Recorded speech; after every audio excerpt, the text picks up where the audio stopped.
John, we have a guest this week who's from a surprise first place team, Pirates general manager Ben Cherington.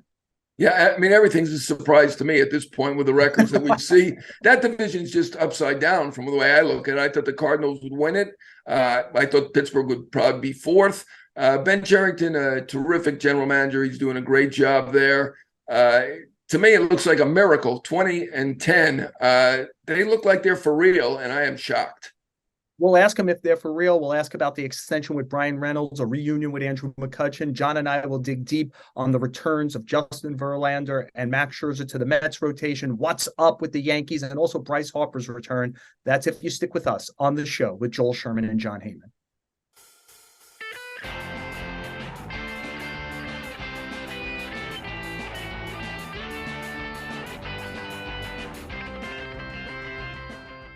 John, as we're sitting here, we're talking about the last place New York Yankees. Now, last place in the American League East at this moment is still an above 500 team.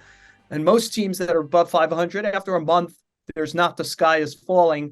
Those people obviously haven't spent a lot of time in New York City. There's a lot of worry about this club, injuries, offense. Should there be a lot of worries about this club? Well, there should be some worry. I don't know about a lot. They've started this way before and come out of it. Obviously, they've had a ton of injuries. You know, Rodon is still concerning. Severino seems to be on his way back. Obviously, Judge is a big loss, even for a few days. He didn't even want to go on the IL, and he'll be back soon. That's going to make a big difference. So I'm not too concerned about the Yankees. We've been here before with them. I think if you look at the team every day as we do, obviously there's some holes in that offense right now, but it's not once you have Judge and Stanton presumably back, it doesn't take too much more. Rizzo's been good. Volpe looks like he's really coming around now and seems much more confident than when he started, really going the other way, hitting home runs the other way, which he can do at Yankee Stadium, stealing a lot of bags. I'm not too worried about them. Yeah, our friend Jack Curry just this week had a book about the 1998 Yankees come out. Great book. Everyone should go get it. And it's asked if it's the best team of all time. It's the 25th anniversary. That's why he wrote it. It's the 10-year anniversary of what I think is the worst Yankee team of the last 30 years since they started winning, which is the 2013 Yankees. And this club reminds me so much of it, John. If you remember, that club was devastated by injuries. Teixeira, Grandison, Jeter, the suspension cloud was hanging over A-Rod. The injuries went deeper than that. I actually think Joe Girardi did a great job with his bullpen kind of figuring it out. They didn't make the playoffs, but they won like 85, 86 games still. And if you remember, it was all retread offense. Travis Hafner, Lyle Overbay, Vernon Wells, Ichiro, Kevin Youkilis. It feels like that's where we are. And the reason I say it is, like, it isn't going to be a moment where the injuries stop, right? Like, Anthony Rizzo is an important part of the offense. At some point, his back is going to be a problem. It is every year now. Like, DJ LeMahieu is not making it through seasons. When Stanton comes back, a clock goes on for when does he leave again? And I just think they've left themselves vulnerable. And, John, I think you mentioned a key guy, and he's part of the key group. Volpe, Cabrera, and Peraza have to kind of be good right now. They need youth, they need energy, and they need quality. Yeah, I mean, obviously Cabrera is not hit like he did last year when we saw him. They do have a lot of guys who've had an injury history on that team. Bader, who we love him because he was on our podcast. He certainly has an injury history. Donaldson, we'll see if he has anything left. He thought he did in spring training. We haven't seen it yet. It's an older team generally to some degree, but you're right. Some of those young guys really have to come through. I have faith in Volpe that he will for sure. I feel pretty good about Cabrera as well. I still think this is a good team. Once you field some semblance of their, hope for roster, we haven't seen that yet. Rodon, I'm not sure when we're gonna see him. We are gonna see Severino soon. They need to figure out Schmidt. The bullpen isn't as dominant as it has been in the past. And boy, Trevino's now down for the year. Loaizaga is down for a long time. Canely, who you argued against signing, who knows when he's coming back. I argued against Rodon signing also.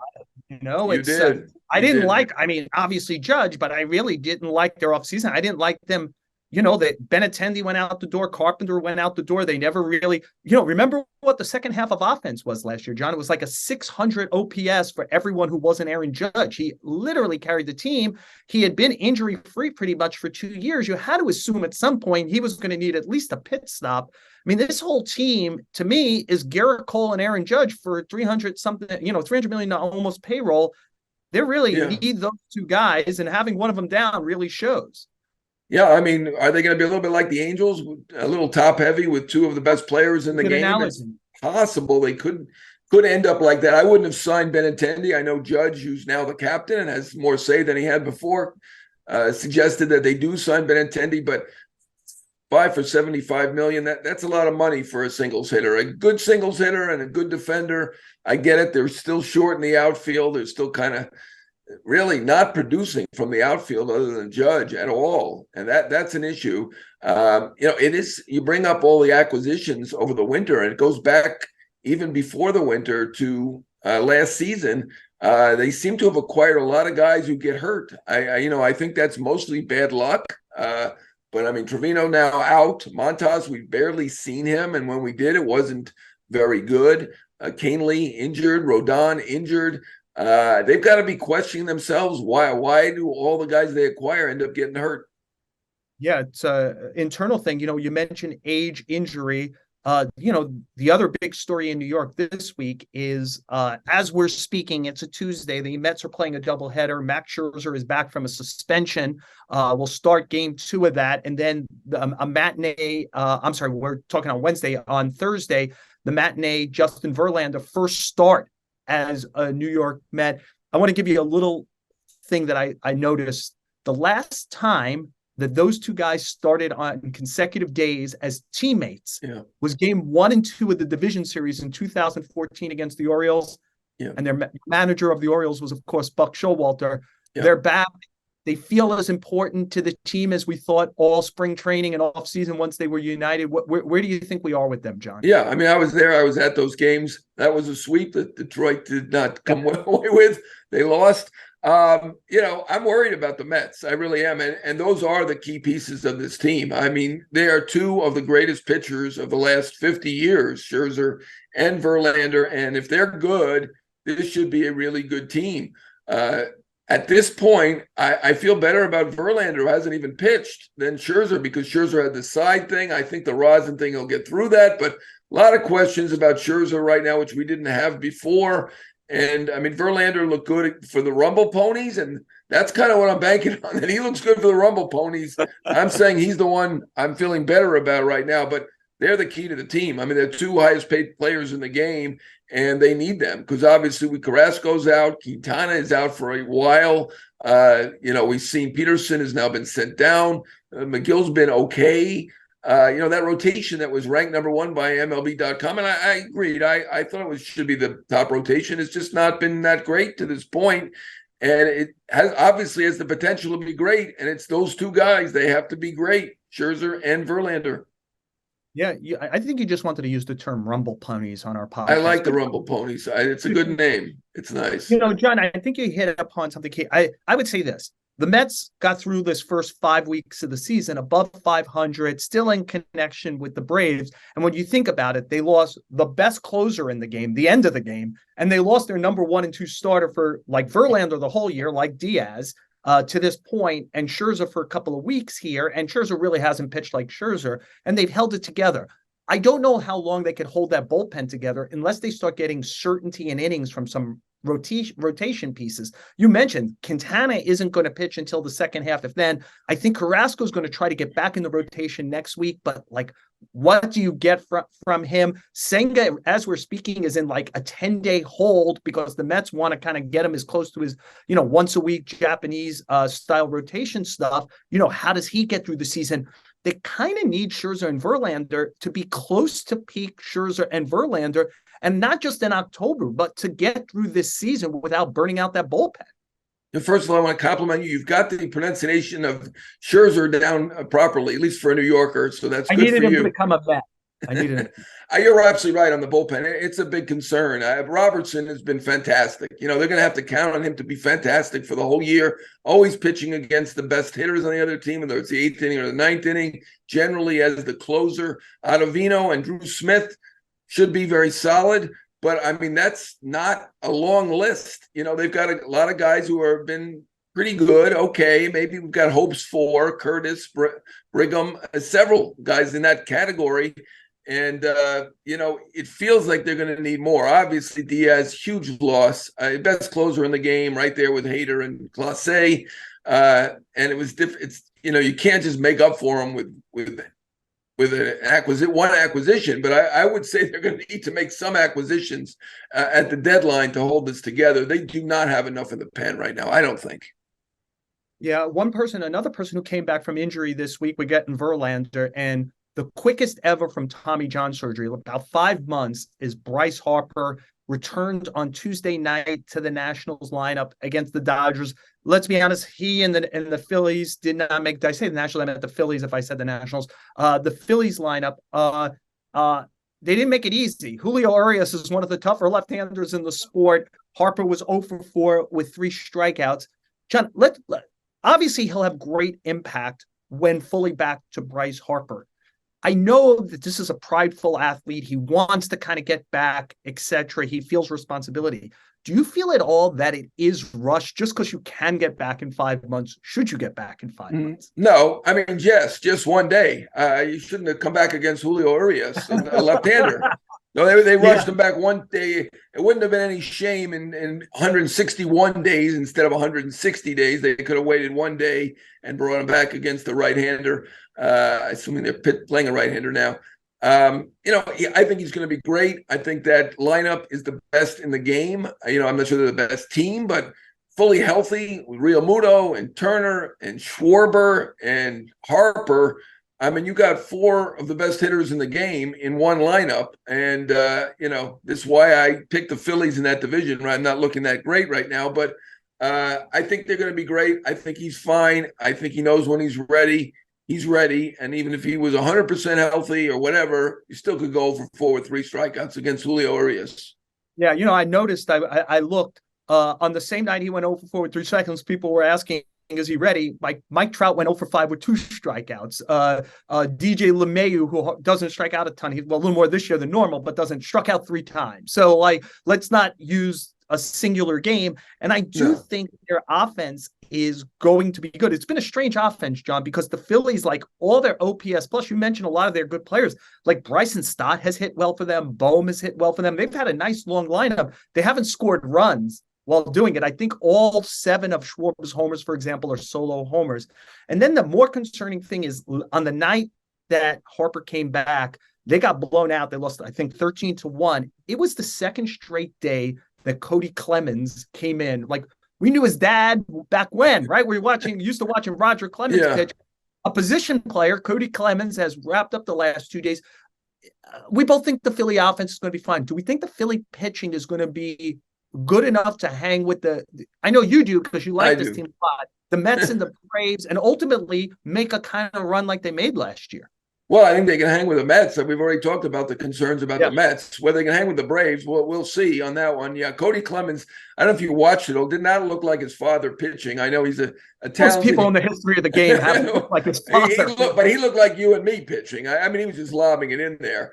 He is a talented hitter with some power. So, he's a legit major league player. But I'm tired of these position players pitching. I'm not in favor, and I understand we have rules now that prevents it from happening too much, and it's not good when it happens a lot. It's not even a curiosity anymore. I think it's just a waste of time, but it's probably good for the hitters who are in the box and have a chance to hit a home run. But I feel this team is going to be very, very good. I'm not worried about it. Nola's been one of the most dependable pitchers in baseball. Zach Wheeler, not only a top starter, he's an innings eater as well. I think Suarez, once he gets healthy, very talented. I think Taijuan Walker's solid.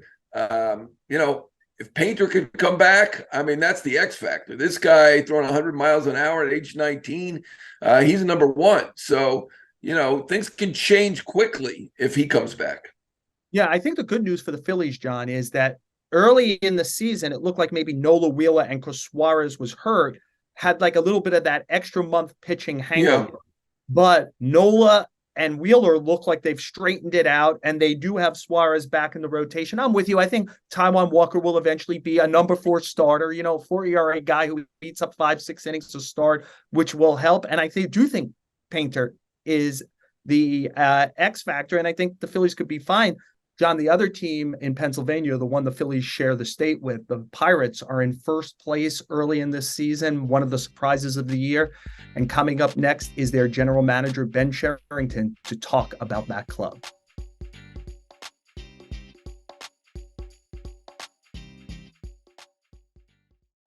Back on the show with Joel Sherman and John Heyman, and we're pleased to be joined by Ben Cherington, the general manager of the Pittsburgh Pirates. At the moment we're speaking here, 20-10 first place Pittsburgh Pirates, which is one of the big surprises of the first month of the season. Ben, thanks for joining us. And look, you've been involved with very good teams, including a championship team in Boston. So I assume you'd know it if you saw it. Are you seeing it? Are the Pittsburgh Pirates of 2023 actually a good contending team? Well, we set out to improve this offseason. I think it's legitimate that we have done that.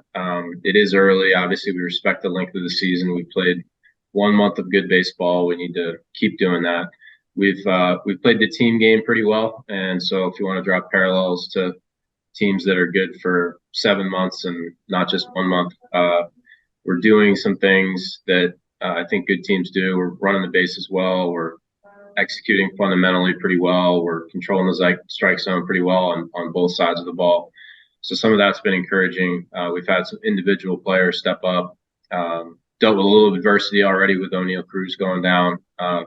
Rodolfo Castro stepped up and done a good job in his place. So we got some encouraging signs, but a long way to go. And Shelty talks about it all the time. We just try to stay in the moment every day. Ben, don't go by me because my predictions are notoriously terrible. I thought you were a 4th place team coming in. Are you at least a little surprised to be, 20-10, and then over a recent 15-game stretch, 100-45 run differential? So you were crushing teams. A little surprised at least? Well, you were more generous to us than many others that I saw this season. So, I think we, coming out of spring training, what we saw right away when we actually lost 2 of the first 3 in Cincinnati, that first series. But what we saw right away is the team really started to seem like they liked to play with each other and started to respond to each other. So, you could see it on the bench and, guys kind of handing the baton and, take your walk, pass it to the next guy. That type of stuff started to happen. And then on the pitching side, we needed to just be in the strike zone more, compared to last year. We were walking too many guys. That was a big emphasis in spring training. Both of those things started to happen even early on in the schedule. So we thought we could play better baseball. We played really well during that stretch of games you're referring to. And of course, everyone's got to play the schedule. So we go in and got the Rays in St. Pete right now, Toronto back home this weekend. So we'll be tested here the next few days, but our guys like to play with each other. Ben, I wonder, even early in the season, do you allow yourself to kind of look at the division? I think when John was talking about his predictions, I'm sure most people picked the Cardinals to win your division. And as we're talking, you're 20-10, they're 10-20. Do you feel that's indicative of the division this year? And do you think it's really opened up? It's wide open for somebody to step in like your team and maybe surprise us and win the NL Central? We do think the NL Central is pretty tightly packed together. Obviously, there's all kinds of projection systems out there. We have our own. Even prior to the season, we saw the division as relatively packed together compared to some others. And that's just gotten probably even more packed together now that we're a month into the season. So we do expect it to remain competitive. The Cardinals have a ton of talent. They're bound to bounce back and get on a roll. I think every team in the division is capable of doing that. And what's the saying? You take the first 2 months to figure out what your team is, and then the middle 2 months to try to solve some things, and the last 2 months to sit back and watch. I'm not sure it's exactly like that, but We need a little bit more time. I think all the teams need a little bit more time to figure out exactly where we are. Since you brought it up, what was your projection according to your computer? I'm not sure I'm supposed to share that, but it probably wasn't far off from yours. Oh, really? All right. Well, good for you for doing this. Well, you know what I wanted to ask you is a little bit longer question is, you're good with words, and I liked a couple of words that you put together in the Athletic story. I think you mentioned, it said in that story, I'm not sure if this is true, but I read in the story that the Pirates haven't won a playoff round since the 1979 We Are Family team that won the World Series. But you used the words cumulative trauma to describe what the fans have gone through. You think the fans are feeling a lot better now? And do you stand by that characterization? I liked it, but it was very honest. Well, yeah, I think one of the things that when I was fortunate to get the job late in 2019, I knew enough about where the team was and what the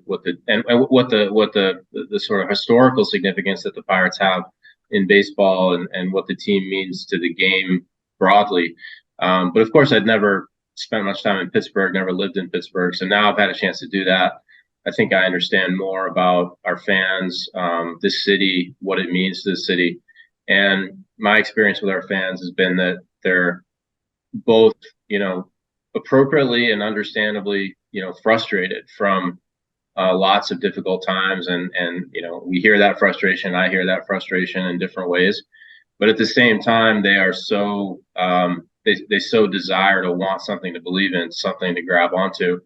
And so when they see it, and sometimes it's a win, but sometimes it's just even, a single player doing something special or effort or, just even directionally something that they can grab onto and believe in. They want to believe, they want to be proud of the Pirates so much that they come back and grab on very quickly. So we're seeing both sides of that, and I've experienced both sides of that. So there is frustration there, but just this desire to grab on and believe, and that's actually really motivating for us. We want to deliver something to our fans that they can believe in. So we try to work. It keeps us working hard every day to try to do that, and of course, not just improve and get to winning, but be able to sustain that.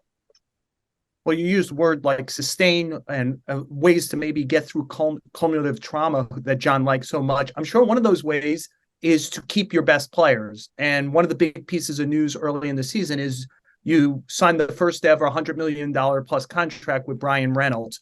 I wonder if you could take us through the navigation at least a little bit, because there were times it looked like it was going to happen, then not happen, and just what it means culturally and globally for an organization like the Pirates to make this kind of commitment. Yeah, well, it's a process that's really started in the spring of 2020, before COVID, is when we first opened that door to a conversation with Bryan, and it's been cracked or opened at different points since then, probably in a more focused way since late in the season last year, September of 22. We collectively decided to open the door again, and then, of course, sort of navigated through a bunch of stuff this winter. You referenced that there were some days where it did not look like it was going to happen, and we had to get through some tough days as part of the process. But I think I've said this before in other forums, I think, but it was really just Bryan Reynolds who kept everyone back, bringing everyone back to the table. From our perspective, that's because we really trust Bryan Reynolds, and in a really simple way, that's what you're looking for with players is players that you trust, and we trust Bryan Reynolds. We trust him because of what he does on the field, what he has done. We trust because of his work ethic, and he's trying to get better every day at everything. We trust him because of the choices he makes on and off the field. And he just kept bringing everyone back to the table, and when that happens, if you have enough time and you're willing to spend enough time on it, you got a chance to eventually get there. And we were fortunate that we did. One thing I kept hearing through those negotiations was that he wanted to be in Pittsburgh, and ultimately I think that's pretty believable with the contract that he did sign, a long deal without the opt-out. I know at one point they had demanded a trade, which isn't certainly part of any negotiation. Nothing wrong with that. even though it did appear to, I'm sure you knew it as well as I do, that he preferred to stay. I wanted to know, because certainly the Yankees were one of the teams I think involved, Miami at one point. I'm sure there were many teams involved. Obviously, as always happens with these talks, some teams suggested that you were asking for the moon, and obviously he's a great player. We had 3 years to go, so maybe the moon was the appropriate ask. Did you ever come close to dealing him? Did anybody really step forward and give you something to think about? I wouldn't say we were ever particularly close. Like over the course of really 3 years, he's a good player, obviously, and given the situation we were going through, it's not surprising that a lot of teams had interest. A lot of teams called. We did have conversations with a lot of teams over a period of time. We were always hoping in the back of our minds that extension was the path we would go down as opposed to trade. But until you have an extension, of course, you don't know if you're going to get it. So you've got to be open to the other paths. And so we remained open, but I don't think we ever got particularly close. I know it was said publicly that we were asking for this and that, and it's true, we held a high bar. I think it's I think we were certainly trying to act professionally with teams, and we exchanged information, and then we just never lined up in a way that we thought made sense given where we were, and I respect every team to make those determinations. But there's three, basically. Anytime you have a player in that situation, you have sort of three paths you can go down. There's just do nothing and stay year to year, and that's a path, and there's nothing wrong with that path. That works perfectly well in a lot of cases. There's the trade path, and sometimes that makes sense if it lines up. And then there's the extension path, and we kept open to all three paths. But I've told people before. I've told Bryan repeatedly over time that our first choice was the extension path, and we were ultimately able to get there. Ben, you clearly signed a contract. Did you do anything more? Is there a statement here? Is there something about culture? Is there something about a new door opening up for the Pirates and their future when you make this kind of commitment in your market? Well, Bryan was already obviously on the teams. We didn't add a player, but what we did add is, I think, some clarity, certainly short-term clarity about, one of the, most stable parts of the team is going to be on the team, and one of the best parts of the team is going to be on the team. And I think it helps clarify the other things we have to keep doing to get better. Some of which certainly is, guys who are already here continuing to improve and be part of what we're building. But even if we're talking about other things other players we might need, whether it's this year or down the road, it just helps clear that up, I think, for everybody. Hopefully, and I believe it's certainly the case that our players, both at the major league level and minor league, can look at this and say, "Oh, there's a player who's not just good, but we know him well enough to know he does the right stuff. He's incredibly reliable, stable, works his tail off, and he's the type of player the Pirates want, and we want more of those." Even before the warm and fuzzy Drew Maggi story that I think I like better than Joel, there was the Andrew McCutchen return to Pittsburgh story, which is also warm and fuzzy. The rumor is that his wife kind of triggered this. How did this come about, and what does he bring to the party for you guys? It came about because, well, I think really, again, I can't speak to the conversations that Andrew was having with his wife, but what I know is that Andrew really wanted to come back. And from our perspective, at least in baseball, speaking for baseball operations, given Andrew's importance to the Pirates, his legacy as a Pirate, and the fact he still lives in Pittsburgh, I didn't want to tease that until we were really sure that we had an opportunity, that we could go forward with an offer and make it real. Just didn't want to disrespect him until we were really ready to put something down formally. We got to the point in this offseason where we were able to do that. Fortunately, he was still a free agent at the time when we got to that point. And once we did, it came together very quickly because Andrew wanted to be here. And I think I underestimated the impact. Of course, I wasn't here when he was going through the heights of his success before. I obviously was watching that from a distance and had some idea what he meant, but I think I even underestimated the impact it would have, and the way our fans have responded to it has been, and just the whole city has responded to it, is pretty remarkable. And partly that's because of how good he was. I think it's got to be partly because of how clear it was that he really wanted this. That was genuinely personal for him to come back. The fact that he still lives in Pittsburgh, he's made it his home, helps. Yinzers like Yinzers. So it's been a great thing, and I underestimated it, probably the off-field part of it. I underestimated probably even by some degree. Ben, it's been mainly McCutchen, other your veterans, the record, a very sunshiny start to the season. John pointed out that I was probably not the Drew Maggi guy, so I probably have to do the rain thing, which is O'Neal Cruz, who is such an important part of your present and future of the team, and looked like he had made some real strides in those first few weeks, strike zone discipline. How problematic to your development that he's going to miss a good chunk of the season? And are you getting him back at some point? Is he going to be part of this if you're in the race slate? Yeah, well, yeah, losing O'Neal has been the biggest piece of adversity we've hit so far. I'm sure it won't be the last piece of adversity we hit, but he is going to return. It's a broken bone. The bone is going to heal, and he's going to return. We expect he will return to the major leagues in 2023. But he's got a good road ahead of him in recovery. He's going to be weight bearing here for a while longer, and then he's going to have to go through a full baseball progression and all that. And given how he's attacked every other challenge that's been put in front of him last couple of years, I really believe he will attack the rehab well, and he'll recover from this, and he's going to put himself back in a spot to help us in 2023. I really believe that. But of course, it's a tough break, and it's a real injury, no doubt, and won't be an easy one to come back from. So we'll help him in any way we can. I agree that he was making real progress.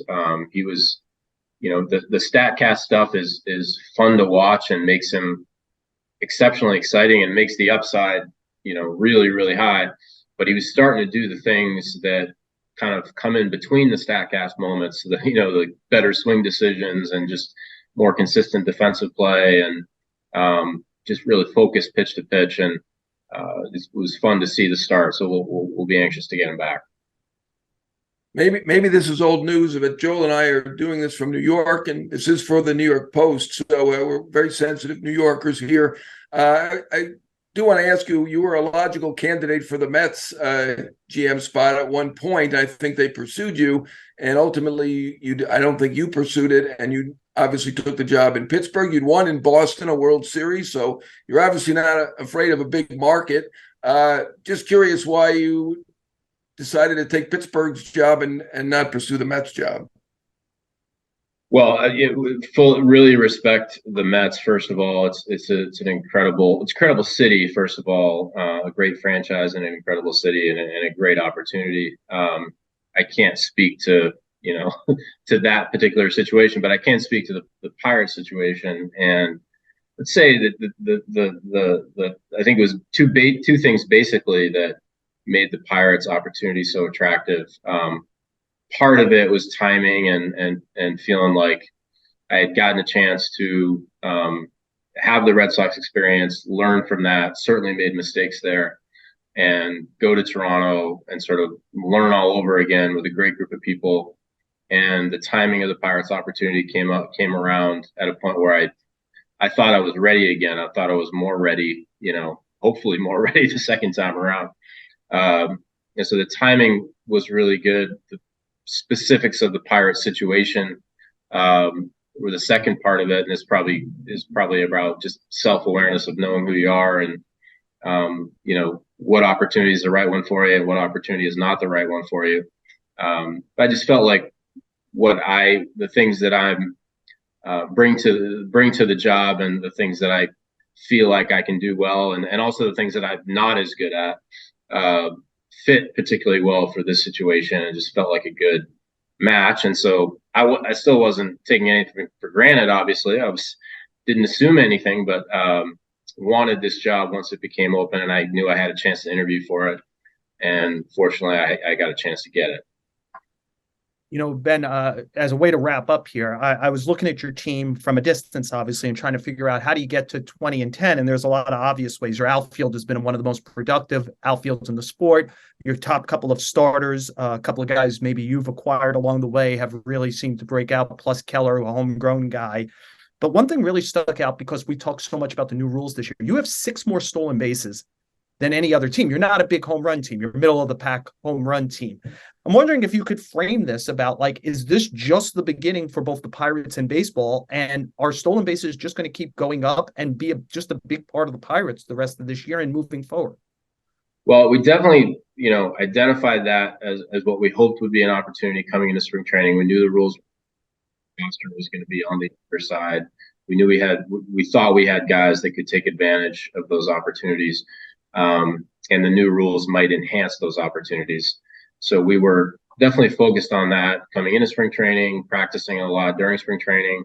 Tark Brock, our first base coach, who kind of handles our base stealing, is really, really knowledgeable and on top of everything and helping guys get in a good spot. It hasn't just been G1 Bay. It's been, Carlos Santana, I think, has 3 bags. We've had kind of everyone across the spectrum has taken their shot. So it's been a big part of our success and kind of a bit of our identity, I think, as a position player group. We think that can continue. I think that we're all in the same boat. None of us know exactly how the game will evolve as teams adjust to the new rules as we get deeper into the season.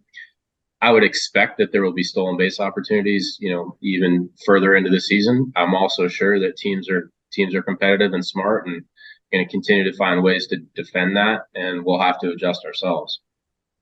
Well, 1 month into the season, the Pittsburgh Pirates are competitive. I'm sure it's because they're smart, and I'm sure you have a lot to do with it, Ben. Ben Cherington, general manager of the Pittsburgh Pirates. John and I really appreciate you joining us on the show. Thanks for having me, guys. Appreciate it. Good luck. John, we get to play our weekly game, hit or error. What do you got? It's a big error, and it's on me for my predictions at the beginning of the year. I understand we have surprise teams, but I am doing especially awful. Right now, I've got only 3 teams that I picked for the playoffs that would be in the playoffs: the Braves, the Dodgers, and the Jays. Other than that, it's a complete whiff. I know there's surprises, but I've got to do better than that.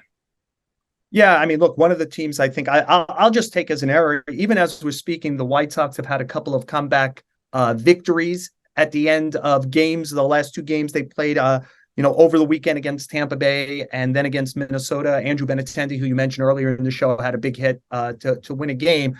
They still feel, even in a division where nobody will run away, John, a manager later, a year later, they're just still bad at baseball.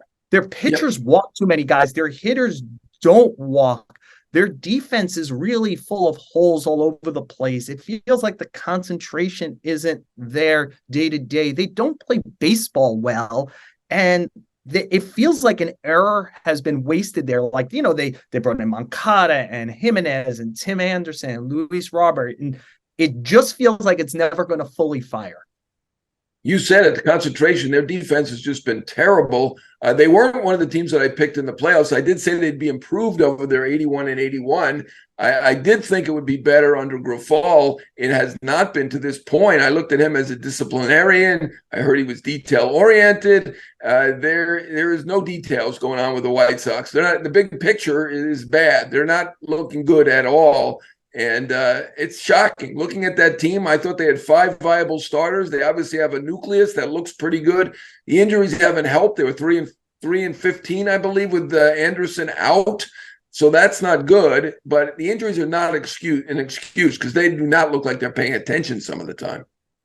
Yeah, they feel like they're talent in search of a team. And then the question is, do they become a seller at the deadline? And if they do they do the one that would really shake it up a little and move Dylan Cease? It's a question that we'll answer. Yeah, I agree with you. I shake it ahead. No, they're not. I'm with you, John. But I'm trying to tease for the rest of the year. All right, sorry. Listen to the show, a podcast from the New York Post. Thanks as always for getting us through this, to our producers, Andrew Hartz and Jake Brown. Don't forget that the show drops on the Yes app. I believe it will be about noon on Thursday this week. It's usually noon on Wednesday each week. Don't forget to subscribe to the show on Apple Podcasts, Spotify, or wherever you listen to podcasts. And please give us a 5-star rating and stick with us all season on the show with Joel Sherman and John Heyman.